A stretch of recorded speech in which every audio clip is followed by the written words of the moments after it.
Bénissons ton nom, toi qui es notre Père et notre Dieu. Nous nous inclinons devant ta sainteté et devant ta grandeur. Si ton ton de grâce, Seigneur notre Dieu, nous venons auprès de toi. Parce que tu es Dieu et nous sommes tes créatures. Nous sommes venus te louer, t'adorer, te glorifier. Nous sommes venus, Seigneur, dire que tu es notre Père et tu es notre Dieu. Merci pour ton amour, merci pour ta bonté, merci pour ta grâce. Merci pour les bénédictions que tu accordes à tes enfants. Nous voulons écouter ta parole, Seigneur. Dans ma faiblesse, la puissance du Saint-Esprit se manifeste, Seigneur notre Dieu. Dans la faiblesse de tes enfants, ta puissance se manifeste, ô Dieu, pour accueillir ta parole et la mettre en pratique. Nous nous soumettons à toi. Merci de régner au milieu de nous. Merci de régner dans le cœur de chacun de nous. Merci, Seigneur, de régner parce que le trône t'appartient.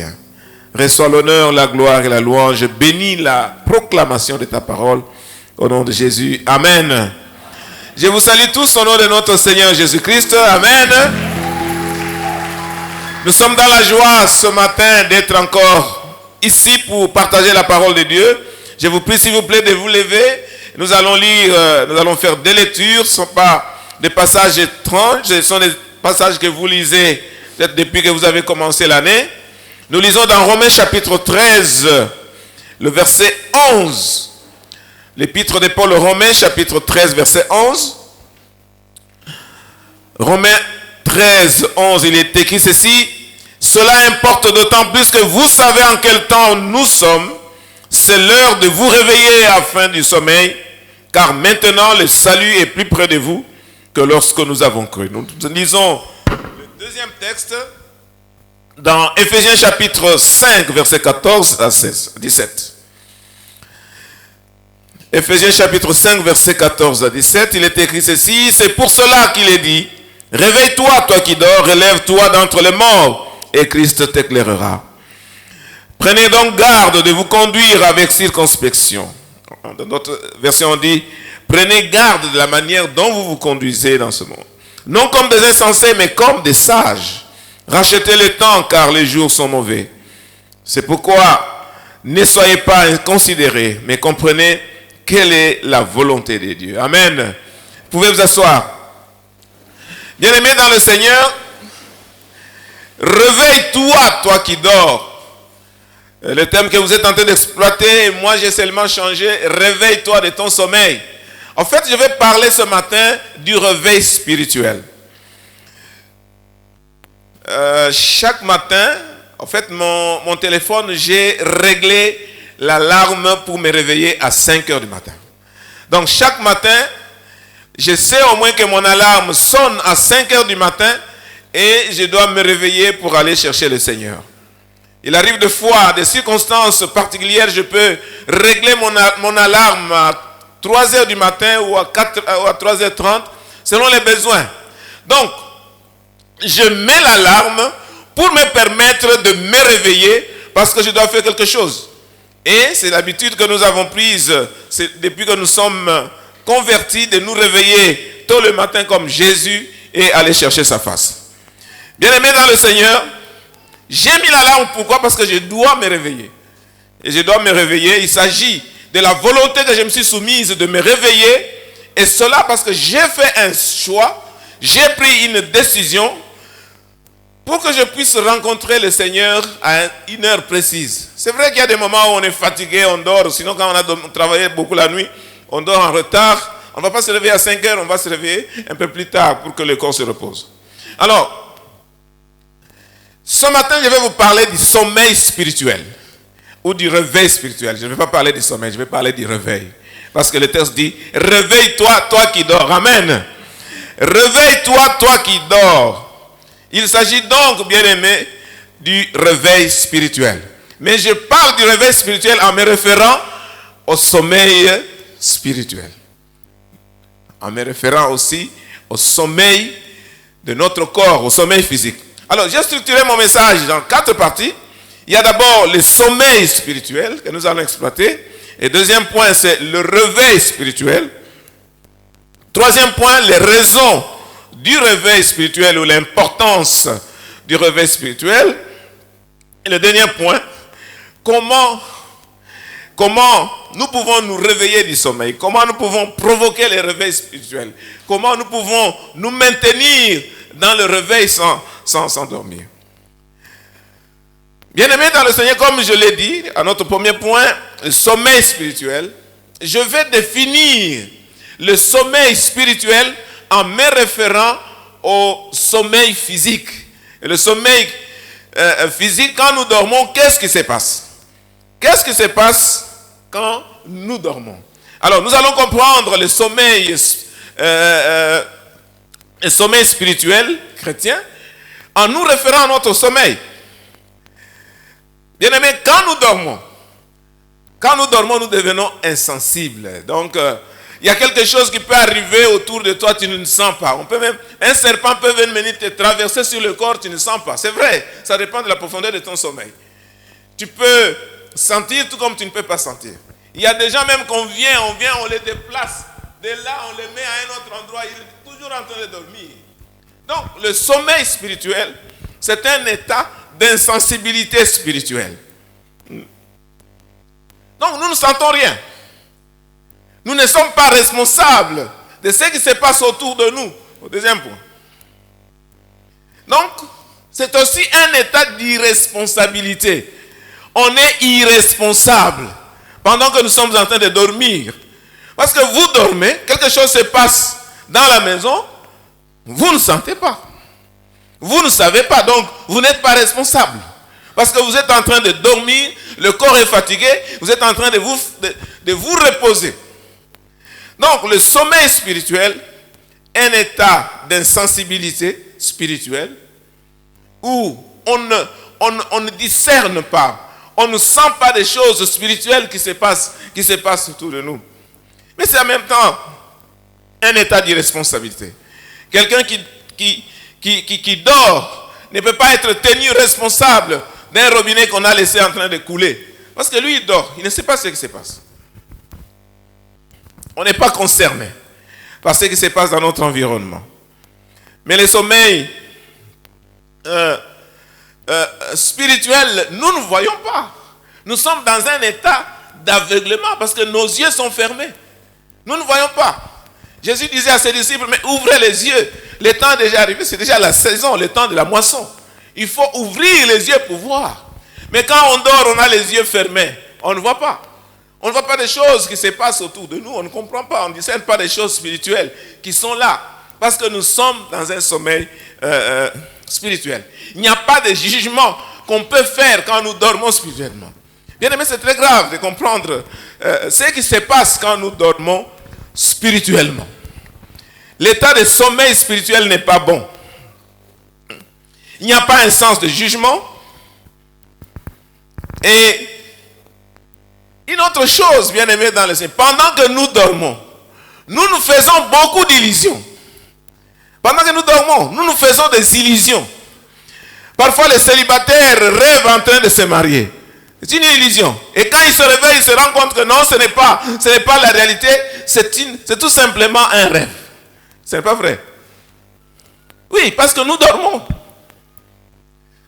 Si pendant que nous sommes réveillés, nous voyons quelque chose, alors ça devient une vision. Parce que la vision peut venir quand on dort, tout comme quand on est réveillé. Et là, on peut voir quelque chose de spirituel, parce qu'on est réveillé. Mais pendant que nous dormons, nous nous faisons des illusions. Beaucoup d'illusions, beaucoup d'idées passent par la tête. Et on pense que c'est la réalité, alors que ce n'est pas ça. C'est tout simplement des illusions. C'est tout simplement un rêve quelconque. Oui. Quand nous dormons, nous ne savons pas des choses qui se passent autour de nous. Nous sommes incapables même de discerner les choses qui se passent dans le monde. Il y a des choses spirituelles qui peuvent même se passer dans la maison. Vous ne savez pas parce que vous êtes aveuglés spirituellement. Vous dormez spirituellement, vous êtes incapable de juger, vous êtes incapable de discerner. Et l'état de sommeil spirituel est comparé même à un état de mort ou un état de ténèbres. Lisez Éphésiens chapitre 5, verset 14, il dit ceci. C'est pour cela qu'il est dit, réveille-toi, toi qui dors, relève-toi d'entre les morts et Christ t'éclairera. Donc, quand on dort, on est comme quelqu'un qui est mort. En fait, parfois je dis à mon épouse, mais j'ai dormi comme un mort aujourd'hui. Donc, je n'ai rien senti. Vous dormez là, vous êtes fatigué. Donc, vous êtes comme un mort. Donc, l'état de sommeil spirituel, c'est un état de mort spirituelle, en quelque sorte. Et en même temps, un état de ténèbres. Vous êtes vraiment dans les ténèbres. Vous ne voyez rien. Vous ne voyez rien. Ce qui se passe sur le plan physique, c'est la même chose qui se passe sur le plan spirituel quand on est dans le sommeil spirituel. Et vous savez que quand nous sommes dans le sommeil, nous croisons les bras, nous ne faisons rien. On ne peut pas dire pendant qu'on dort, on est en train de travailler. Non. On ne fait rien, on se repose quand on est fatigué. Et c'est ainsi que, par exemple, Proverbe 24, verset 33, il dit, un peu de sommeil, un peu croiser les bras, un peu d'assoupissement pour dormir et la pauvreté va nous surprendre. Comme un rôdeur et la disette comme un homme en arme. Donc quand nous dormons, au fait nous ne faisons rien. Vous allez me dire, mais pasteur, nous nous reposons, c'est bien, nous nous reposons, mais l'état de sommeil là, vous faites quoi? Vous ne faites rien. Et c'est un état qui peut être négatif, comme le dit l'Ecclésiaste ici, en Proverbe. Il dit un peu croiser les bras, le sommeil, et puis la pauvreté va vous attraper. Bien-aimés dans le Seigneur, l'état, nous pouvons comprendre l'état de sommeil spirituel en comparant avec notre état de sommeil physique. Et ce qui se passe, c'est la même chose. Et qu'est-ce qui se passe en fait pratiquement sur le plan chrétien? Qu'est-ce qui se passe? Donc quand on est dans un sommeil spirituel, on ne lit plus la Bible comme il faut. On peut passer des jours, 2, 3 jours, même une semaine sans lire sa Bible. La prière devient sade, ça devient lourde. On n'a plus la joie de prier normalement. Non. Pour prier, ça devient comme une machine qui n'a pas de graisse. On doit te forcer pour prier parce que tu es dans un sommeil spirituel. Je vous décris ces choses-là pour vous permettre, si vous vous retrouvez dans cet état-là, pour que ce matin, cet après-midi, que nous puissions changer et demander au Seigneur de nous réveiller. Et puis que tu te réveilles, tu as la force. Le Saint-Esprit va te donner la force pour te réveiller de cet état-là de sommeil. Donc, quand on est dans le sommeil spirituel, la crainte de Dieu s'évanouit. On commence à tolérer certaines choses dans sa vie et on est plus spirituel, on est plus zélé pour l'œuvre de Dieu. Parfois, les réunions de l'église, on commence à se fatiguer pour venir, on devient paresseux pour participer aux activités de l'église. Pourquoi? Parce qu'on est dans le sommeil spirituel. Et la communion avec Dieu devient problématique. Ça n'a plus de sens. Vous ne sentez pas la communion avec Dieu. Vous dites où est Dieu? Et la Bible dit que celui qui s'approche de Dieu croit que Dieu existe. Vous avez expérimenté des choses avec le Seigneur, mais à cause du sommeil spirituel, tu n'as plus de communion avec le Seigneur. Et les péchés commencent à reprendre leur place, à occuper des places petit à petit dans votre vie. On tolère les péchés. Parce que notre vie de prière a baissé. Et pendant que nous dormons, nous allons expérimenter ce que la Bible dit dans Matthieu chapitre 13, verset 25. Jésus parle de quelqu'un qui a un champ. Il a planté les champs où il y avait de bonnes plantes. Et que le diable est venu la nuit, pendant que le propriétaire dormait, le diable est venu planter des mauvaises herbes. Bien-aimés dans le Seigneur, pendant que nous dormons spirituellement, le diable vient planter des choses dans nos cœurs. Des mauvaises choses. Et quand nous ne faisons pas attention, nous allons commencer à produire des choses qui ne plaisent pas à Dieu. Il n'y a plus de fruits du Saint-Esprit, il n'y a pas de joie, il n'y a pas de paix, il n'y a pas l'amour, il n'y a pas de bonté, de patience. Vous commencez à développer un mauvais caractère. Pourquoi? Parce que vous êtes dans un sommeil spirituel. Bien-aimé, il faut se réveiller. Ça vaut la peine d'être réveillé, d'être vivant, d'être dans la lumière.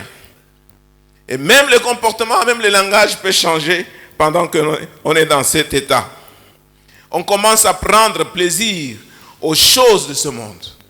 Bien-aimé, le sommeil spirituel nous amène loin de Dieu. Et le sommeil spirituel nous vole notre joie, nous vole notre communion avec le Seigneur, nous vole notre assurance de la vie que nous avons de la part de Dieu. Amen. Nous sommes les enfants de Dieu, nous sommes les enfants de lumière. On doit voir le fruit du Saint-Esprit dans notre vie. La paix, la joie, l'amour, la bonté, la bénignité, tout cela. Même si on n'a pas l'argent, cela ne dépend pas des biens de ce monde. Même si vous n'avez pas mangé, vous avez la joie. Même si vous manquez des choses de ce monde, mais vous avez la joie à cause de la présence de Jésus-Christ dans votre vie. Amen. Oui. Ça, c'est le sommeil spirituel. Je pouvais parler de beaucoup de choses là-dessus, que nous devenons quand nous sommes en train de dormir. Le sommeil spirituel, c'est ça qui fait aussi que pendant qu'on prêche ici, il y a des gens qui sont en train de somnoler. Peut-être que vous avez passé toute la nuit dans la fête. À côté de chez moi là-bas, toute la nuit, il y a des gens qui sont en train de chanter, de danser, tout ça. Je ne sais pas comment on peut parler toute la nuit. Mais cette personne, vous le prenez tout simplement pour 1 heure de prière. Il ne va pas faire ça. Mais il a passé toute la nuit en train de danser, de chanter, de faire des bruits inutiles. Bien aimé, on doit être réveillé. Quand on a le réveil spirituel, on sait comment gérer aussi notre temps. Deuxième point. Quand on est réveillé, le deuxième point, c'est le réveil spirituel. C'est tout à fait le contraire de ce que je viens de dire ici. Quand on est réveillé spirituellement, on sait discerner le temps dans lequel on se trouve. Amen. Celui qui est réveillé, il voit ce qui se passe autour de lui, il voit la saison, il fait juger, il peut voir quel est le temps que nous avons. C'est ce que Romains 13, 11 disent. Cela importe d'autant plus que vous savez en quel temps nous sommes. C'est l'heure de vous réveiller de sommeil, car le salut est plus proche qu'au moment où nous avons cru. L'apôtre Paul écrit cela au 1er siècle. Maintenant, nous avons 20 siècles passés. À combien plus forte raison, nous qui sommes maintenant, nous sommes plus proches du moment de retour de Jésus-Christ. Oui. Discerner le temps. Bien aimé, nous devons apprendre à discerner les temps que nous sommes en train de traverser. Ce sont des temps compliqués, ce sont des temps difficiles. Nous devons faire attention, bien aimé, dans le Seigneur. Savoir discerner quel est le temps que nous sommes en train de traverser dans le plan de Dieu.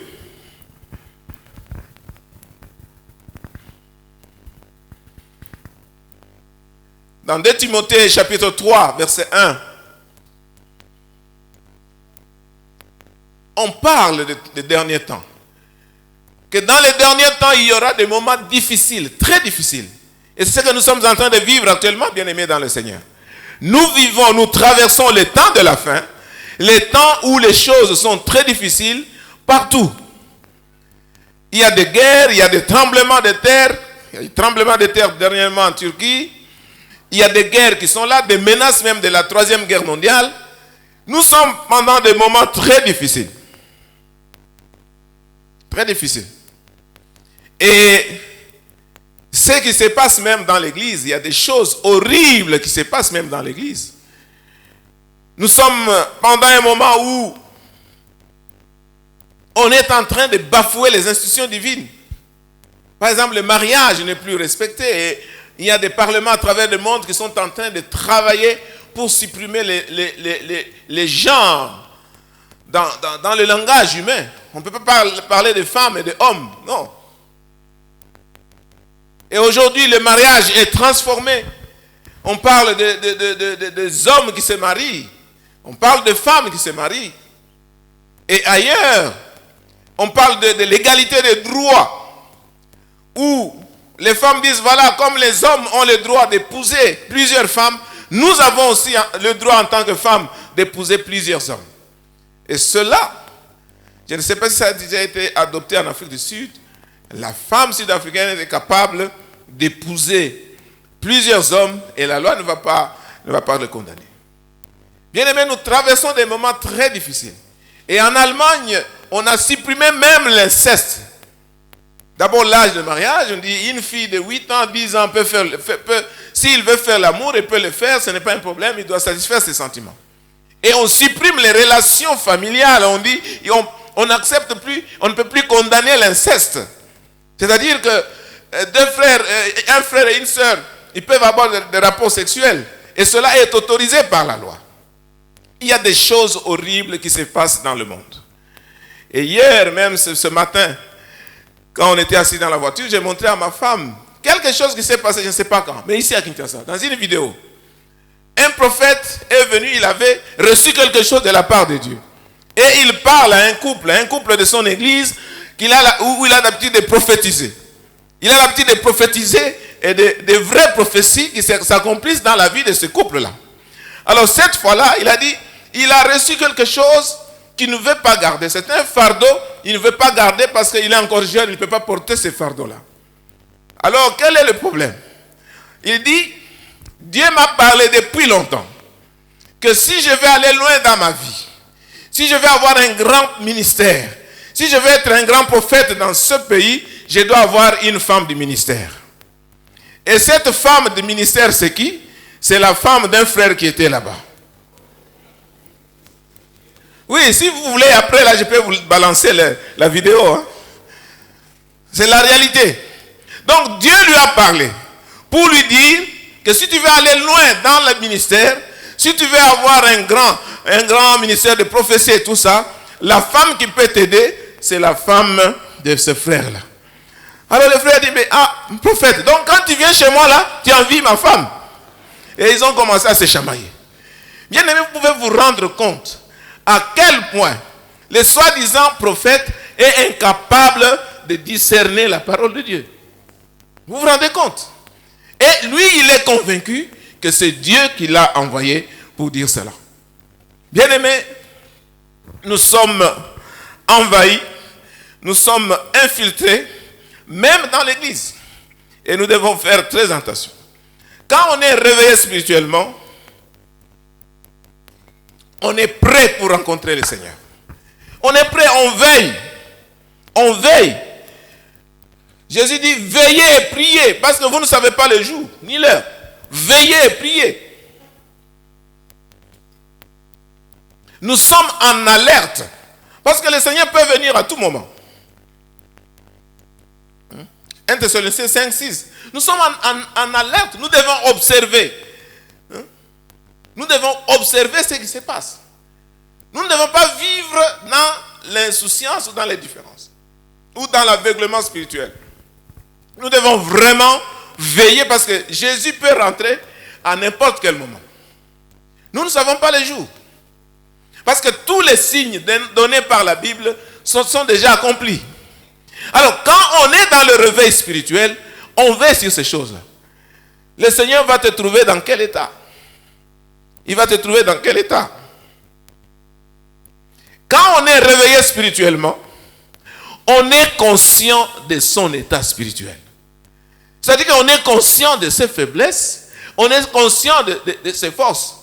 On est même conscient des choses qu'on peut accomplir, des actes qu'on peut accomplir. On ne dort pas, on ne fait pas des choses au hasard, non. Tu connais tes points faibles, tu connais tes points forts, tu connais comment tu peux te contrôler parce que tu es réveillé. Tu es réveillé, tu marches en sachant où est-ce que tu mets tes pieds. Tu ne vas pas piétiner sur les serpents, tu ne vas pas aller sur les mauvaises voies parce que tu es réveillé, tu es conscient. Tu as l'intelligence de ton état spirituel.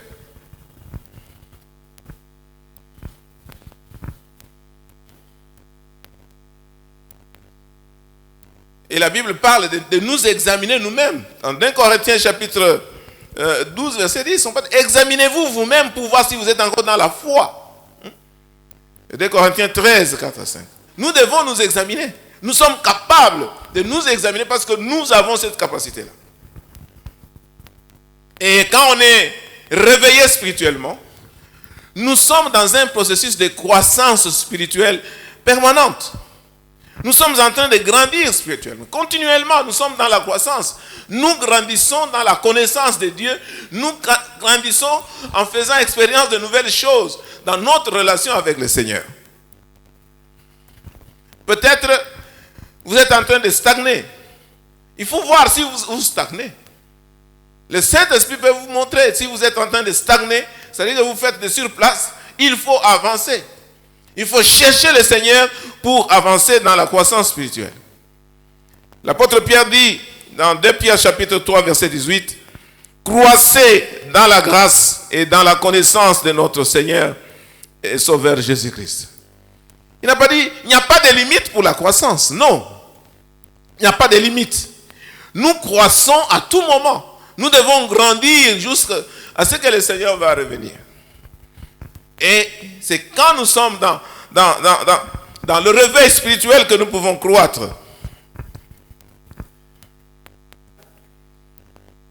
Et quand on est réveillé spirituellement, nous laissons le Saint-Esprit juger nos paroles, nos actes. Le Saint-Esprit nous juge. S'il nous arrive de faire quelque chose de mauvais qui n'est pas bien, le Saint-Esprit nous touche et le Saint-Esprit nous convainc et nous nous repentons. Nous nous repentons devant le Seigneur parce que nous sommes réveillés. Le Saint-Esprit nous aide. Quand nous prononçons de mauvaises paroles, quand nous posons de mauvais actes, nos pensées sont mises en lumière. Même quand vous entretenez de mauvaises pensées, vous pouvez dire non, ces pensées-là ne sont pas bonnes. Pour implorer la grâce de Dieu. Dans Philippiens chapitre 4, verset 8, il est écrit, au reste, frères, que tout ce qui est vrai, que tout ce qui est juste, tout ce qui est bon, tout ce qui est honorable, tout ce qui est vertueux, tout ce qui est digne d'approbation, soit l'objet de vos pensées. Vous pouvez voir quel est l'état de vos pensées. Vous pensez à quoi? Vos pensées, est-ce qu'on peut les étaler pour qu'on les voit? Donc, nos pensées, quand nous entretenons de mauvaises pensées, ces pensées doivent être mises à la lumière pour être condamnées, pour être changées. Bien-aimés dans le Seigneur, vous savez, il y a une parole ici que quand je l'avais lue pour la première fois, c'était terrible. La Bible dit que les hommes vont rendre compte à Dieu pour toutes les paroles vaines qui sont sorties de leur bouche. Imaginez-vous des paroles vaines, des paroles mauvaises, des paroles méchantes que vous sortez de vos bouches.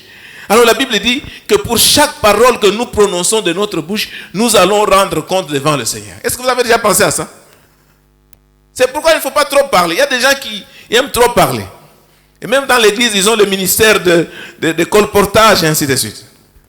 Je me rappelle dans le temps, quand j'étais encore à l'ISCG, j'ai menacé l'église, j'ai dit, si j'entends encore quelqu'un qui a raconté des histoires, je vais le mettre sous discipline. Il y avait trop d'histoires. Les gens racontent des choses qu'ils ne savent même pas justifier. Bien aimé, il faut faire attention avec les paroles qui sortent de nos bouches. La Bible dit, pour chaque parole mauvaise qui sortira de notre bouche, nous allons rendre compte auprès du Seigneur. Est-ce que vous savez ça? Matthieu chapitre 12, verset 36 à 37. Allez lire ça, vous allez voir. Matthieu chapitre 12, verset 36 à 37. Au jour du jugement, les hommes rendront compte de toutes les paroles vaines qui sont sorties de nos bouches. Et nos actes aussi seront mis en balance devant le Seigneur. 1 Corinthiens chapitre 10, verset 31. Colossiens 3, 17. Même Ephésiens 5, 8. On dit, autrefois vous étiez ténèbres et maintenant vous êtes lumière dans le Seigneur. Marchez comme des enfants de lumière. Pas comme des enfants de ténèbres. Quand il y a le réveil spirituel, vous marchez dans la lumière. C'est un état de lumière. On marche dans la lumière. On ne marche pas dans les ténèbres. On ne peut pas dire des choses comme notre ami prophète. il dit que c'est Dieu qui m'a parlé. Dieu lui a parlé pour aller prendre la femme d'autrui. C'est pas possible. Ça, ce sont des ténèbres. Bien-aimé, quand on est réveillé, quand on est dans le réveil spirituel, on est capable même d'éprouver l'esprit qui nous anime. Quand Jésus a annoncé sa mort et sa résurrection, ses souffrances à Jérusalem, Pierre vient et dit, mais Seigneur, cela ne t'arrivera pas. Et Jésus dit, arrière de moi, Satan. En fait, c'est Satan qui avait parlé à travers Pierre. Bien aimé, il arrive des fois que le diable nous inspire dans nos pensées ou dans nos paroles. Et quand on est réveillé spirituellement, on doit être capable de dire non. Ça ne vient pas de Dieu, ça vient du diable. On est capable de discerner l'esprit qui nous anime. Et comme je l'ai dit tout à l'heure, que l'esprit de réveil, c'est un esprit de vie et un esprit de lumière. C'est pourquoi l'apôtre Paul dit aux Éphésiens, réveillez-vous. Réveille-toi, toi qui dors. Relève-toi d'entre les morts. Tu es comme quelqu'un qui est mort, alors ressuscite, viens d'entre les morts et marche dans la lumière. Et Christ va t'éclairer. Donc on sort des ténèbres, on sort de la mort pour être éclairé, pour recevoir la vie de Dieu.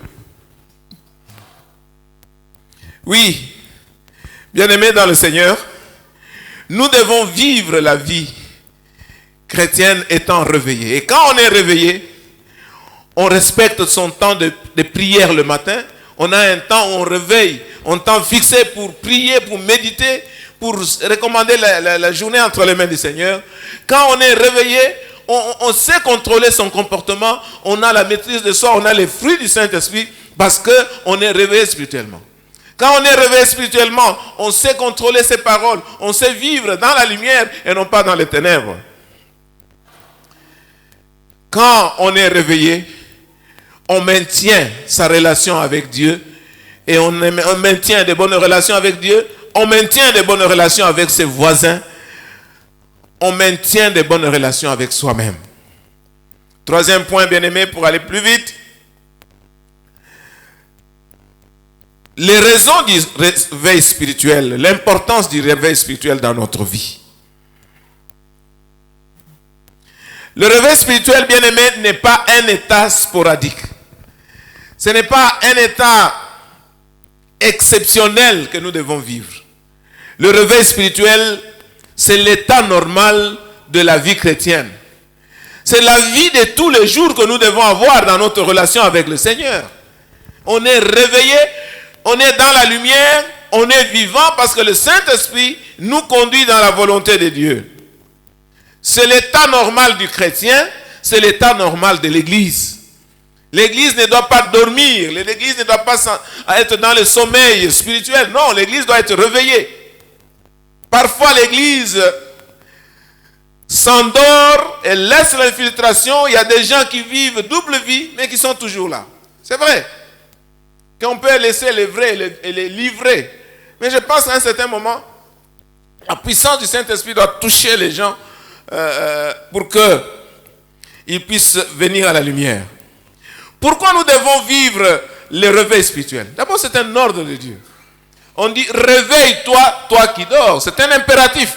Chacun de nous ne doit pas dormir, il doit vivre la vie, il doit être réveillé. C'est ce qu'on nous dit dans Ephésiens 5, 14 et Romains 13, 11. Nous devons être réveillés, c'est l'ordre de la part de Dieu. Donc, nous devons nous maintenir dans cet état spirituel.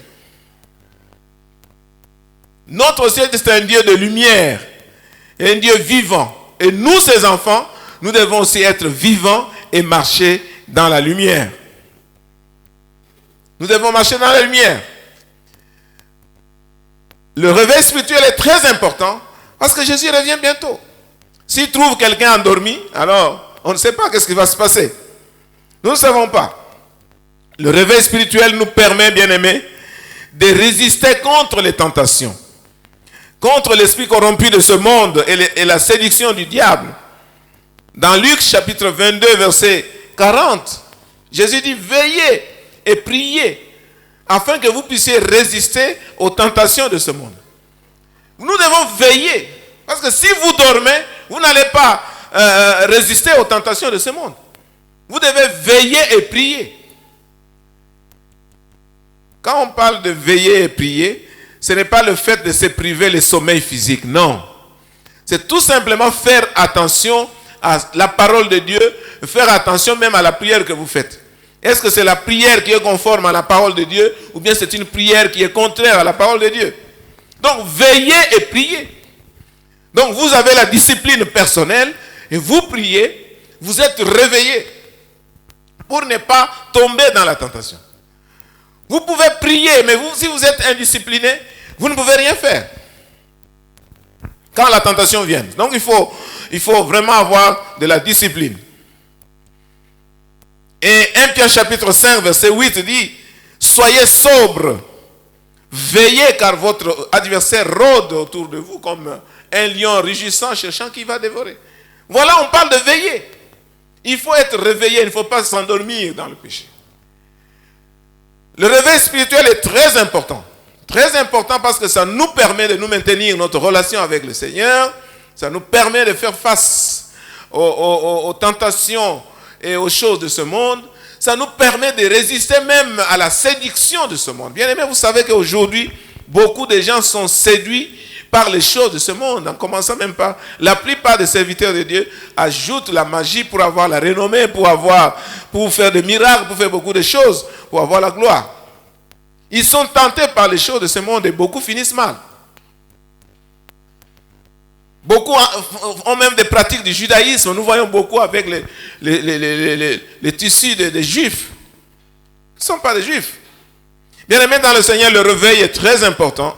Il nous permet d'être prêts à revenir, à rencontrer le Seigneur quand il va revenir. Oui, nous sommes appelés à être la lumière et la lumière du monde et le sel de la terre. Et nous ne pouvons faire cela que quand nous restons éveillés, parce que la Bible dit, si le sel perd sa saveur, à quoi servira-t-il? Nous devons nous garder et le Seigneur va nous protéger. Bien-aimés dans le Seigneur, vous voyez que le réveil est très important. Et chacun de nous peut se situer pour voir où est-ce qu'il se trouve. Comment est sa vie de prière? Comment est sa vie de la méditation de la parole? Comment est sa relation avec les autres? Il y a parfois des chrétiens qui font plus de mal que même les païens. C'est bizarre, un peu comme les Corinthiens. Paul disait, mais il y a des péchés tels qu'ils n'en existent même pas parmi les païens. Vous êtes énervé où quelqu'un prend la femme de son père. Quel genre d'audace quand un jeune homme va prendre la femme de son père. Et aujourd'hui, il y a des choses horribles qui se passent. Et nous devons faire attention. Il y a n'importe quoi qui se passe. Les gens se sont permis beaucoup de choses. Et le monde, nous devons faire attention. J'ai vu une image là de quelqu'un assis dans la voiture, l'église de Satan. Nous sommes en train de chercher des adeptes. Je ne sais pas si vous avez vu ça. Ouais. Les gens n'ont pas honte. Ils se déclarent les membres de l'église de Satan. Mais je vous dis que celui qui a commencé, qui a fondé l'église de Satan en Afrique du Sud, s'est déjà converti. Il s'est déjà converti, il a donné sa vie à Jésus-Christ. Je ne sais pas pourquoi les autres continuent à aller dans cette église-là. Mais le monsieur qui a commencé l'église de Satan en Afrique du Sud s'est converti. Donc, nous devons faire très attention, bien-aimés dans le Seigneur, pour nous maintenir dans la voie de Dieu et marcher selon le Saint-Esprit. Je vais terminer en disant ceci. Comment nous pouvons provoquer le sommeil, comment nous pouvons détruire le sommeil spirituel et entrer dans le réveil spirituel. Je vais lire le texte que nous connaissons bien. 2 Corinthiens chapitre 7 verset 14. 2 Chroniques je voulais dire. 2 Chroniques chapitre 7 verset 14. Nous allons lire ça. C'est très important. Et nous allons voir quelques pas qu'il faut faire pour reprendre le réveil spirituel. 2 Chroniques chapitre 7 verset 14. Si mon peuple sur qui est invoqué mon nom s'humilie, prie et cherche ma face, et s'il se détourne de ses mauvaises voies, je l'exaucerai des cieux et je lui pardonnerai son péché et je le guérirai son pays. Amen. Oui, quelque part bien aimé, et puis nous allons terminer. La première chose est que nous devons nous humilier. Bien aimé, il faut nous humilier. Parfois, nous avons une très haute opinion de nous-mêmes, alors que nous sommes dans les ténèbres, nous sommes dans les sommets spirituels. Regardez-vous, vous-même, d'une autre manière, s'humilier devant Dieu. C'est s'abaisser volontairement. Reconnaître ses fautes, reconnaître ses faiblesses, reconnaître son état. C'est vous poser même la question, Seigneur, quel est mon état actuel vis-à-vis? Est-ce que je suis dans le sommeil spirituel ou bien je suis dans le réveil? Ou je suis en bon état avec toi? C'est aussi reconnaître notre besoin. Quel est le besoin que tu as? Tu sens quel besoin dans ton cœur? Bien aimé, nous avons toujours besoin. Quand on a abandonné un peu la vie de prière, on doit sentir dans son cœur, non, je sens que ma vie de prière a baissé, je dois reprendre. Le besoin est là parce que l'esprit a besoin d'être nourri. Si c'est la parole de Dieu, tu dois sentir cela. Il y a quelque chose qui manque.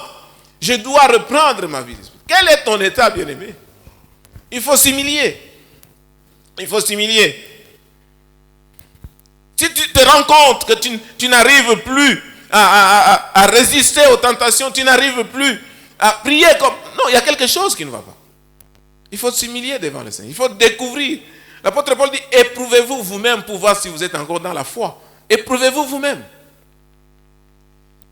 Vous êtes dans le sommeil ou vous êtes dans le réveil spirituel? La deuxième chose, bien aimé, c'est prier. On doit prier. Quand on doit se réveiller, on doit prier. On doit prier, on doit prier, on doit prier encore. Et la prière ici, du départ, c'est la repentance. C'est confesser ses péchés, c'est détourner du mal. C'est abandonner certaines choses qu'on a commencé à faire. C'est changer de position. Pleurer ses péchés comme Pierre a pleuré quand Jésus l'a regardé. Il a renié Jésus. Et quand Jésus l'a regardé, la Bible dit qu'il est sorti, il a pleuré amèrement. Bien-aimé, cette prière qui doit être acceptée par le Seigneur comme la parabole du publicain et le pharisien. La Bible dit que le pharisien était là, en train de battre la poitrine, disant, Seigneur, vraiment merci beaucoup parce que tu m'as créé comme ça, je jeûne 3 fois par semaine, je donne les aumônes, je donne les offrandes, ainsi de suite. Je ne suis pas comme les autres. Et il dit, je ne suis même pas comme les publicains là-bas. Non, ça c'est une prière orgueilleuse. Et la Bible dit qu'il y avait un publicain là-bas, il n'arrivait même pas à hausser le visage. Il disait, Seigneur, pardonne-moi, je suis un pécheur. Aie pitié de moi. Je ne suis même pas capable de me présenter devant toi. Et Jésus a posé la question, quelle est la prière? La prière de qui sera acceptée? La prière du publicain. Et c'est ça la repentance, s'humilier devant le Seigneur. Seigneur, je ne peux rien faire. Je suis incapable. Voilà ma situation. Je suis dans le sommeil spirituel. Accepte-moi, Seigneur. Pardonne-moi. Là, c'est dans Luc chapitre 18, verset 10 à 14, que vous pouvez lire ce passage. Bien aimé, le salut commence par la repentance. Jean-Baptiste est venu, il a dit, repentez-vous, car le royaume des cieux est proche.